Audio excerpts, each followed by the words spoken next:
Hi guys, welcome back to You've Got This, the channel that's dedicated to teaching you all the life skills you need to do. Wait, what? Let me start over. Okay. Hi guys, welcome back to You've Got This, the channel that's dedicated to teaching you all the basic skills you need for stepping out into this big wide world. We're going to be very basic today. This is the condiment section of our pantry series, or the things that you kind of need to have on hand in your house. So this is the second in our series. You might have already seen the basic spice pantry, so now we're doing condiments. This is going to be pretty quick. I think you probably already have a lot of these in your refrigerator, but maybe not. So even if you eat out a lot, you probably have some of these in your refrigerator. But I'm going to go over them anyway because we're just starting with the basics here and moving on from there. First and foremost, obviously ketchup. Who doesn't have ketchup if you're in the United States anyways?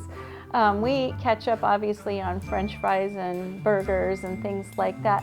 But you know, sometimes it can also be used in a sauce. Now in small amounts. You don't use it like as your sauce. You don't use it in place of pasta sauce or something. But for instance, I have a spicy peanut sauce I'm going to be teaching you guys later. And it calls for tomato paste. Well, sometimes I don't have tomato paste in my cupboard, and I can use a blob of that ketchup instead. Lemon juice is, you know, a bottle of lemon juice is a handy thing to have. You might not have fresh lemons at the time that you need them. And you know, they can be pretty expensive sometimes. And so when they're in season, which is midwinter, that's when I buy a ton of fresh lemons. But then through summer and stuff like that, when they might be more expensive, I might go for lemon juice. It's perfect, bottled lemon juice. It's perfect in salad dressings. It brightens up soups and sauces. Just a great thing to have as a standby. Now this is mayonnaise. This is my type of mayonnaise because I'm vegan, so I eat veganese, but it operates exactly the same way as mayonnaise does. It is obviously used on sandwiches, but if you ever make tartar sauce or aioli for dipping your sweet potato fries or your French fries or your fish or whatever, you want mayonnaise. And likewise, you can make salad dressings and potato salad and things like that. A jar of salsa or a can of salsa is really handy, not just for eating salsa and chips or tacos, but I eat it on a ton of things. I mean, if you have a bean and rice dish or something like that, it's nice to have a pop of vegetable flavor on there and something that's slightly spicy. I also use it a ton in almost every one of the soups I make. Like I make a lentil soup or I make other bean soups, and I kind of cheat because I pour big old cup of that in there, and what it does is it adds a whole nother dimension of flavor to my soup, and I don't have to chop up a bunch of little tomatoes and stuff. So it's my cheat. And I also, when I'm making guacamole, I don't sometimes chop up fresh ingredients and throw it in with the avocado. Sometimes I just pour some of my salsa and mash up the avocado, and then I'm good to go. Maybe add some cilantro. Soy sauce. Soy sauce isn't just for your egg rolls or your stir-fried rice. It's also great when you steam vegetables if you want to just splash a little of your soy sauce on instead of salt. We make a tofu scramble, and it's awesome on there, and then some red pepper flakes. It tastes so good. And I make a gravy that is a mushroom gravy that goes on mashed potatoes. It's delicious, and I'll teach you guys how to make that.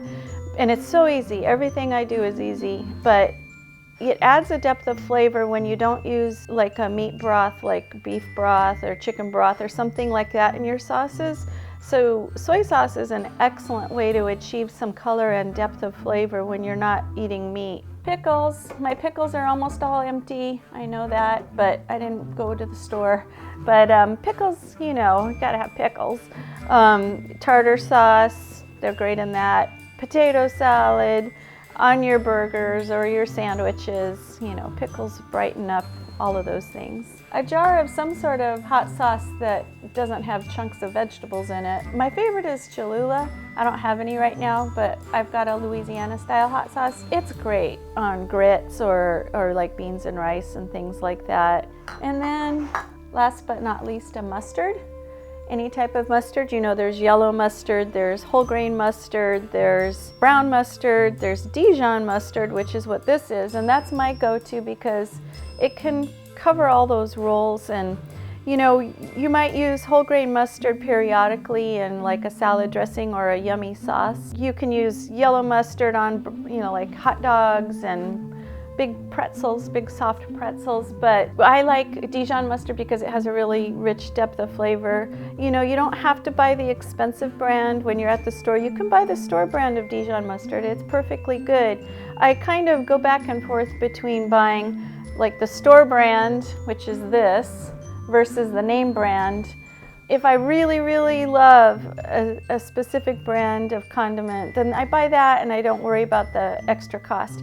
But when I'm trying to go on the cheap, the store brands are pretty good. So anyway, I'm hoping that even though this is pretty basic, you know, I hope that that's helpful. I would like to hear, I'm wondering if I forgot something on the list. If you could, you know, put a comment in the comment section if you think I forgot a really crucial condiment that you should have in your fridge. I would love to see it. I'll have a PDF in the description box below that you can click on and save if you're compiling a list of all the basics. The next video in this series is going to be your basic pantry, which are all the things you should have in your pantry. So we're just making a few videos so that you know how to stock your kitchen over time. Gather it over time. You don't have to go out and buy it all at once or else it might be expensive. But anyway, it'll give you the basics to start with. So I hope you found that helpful. If you did, please like the video and I'll see you next time on You Got This.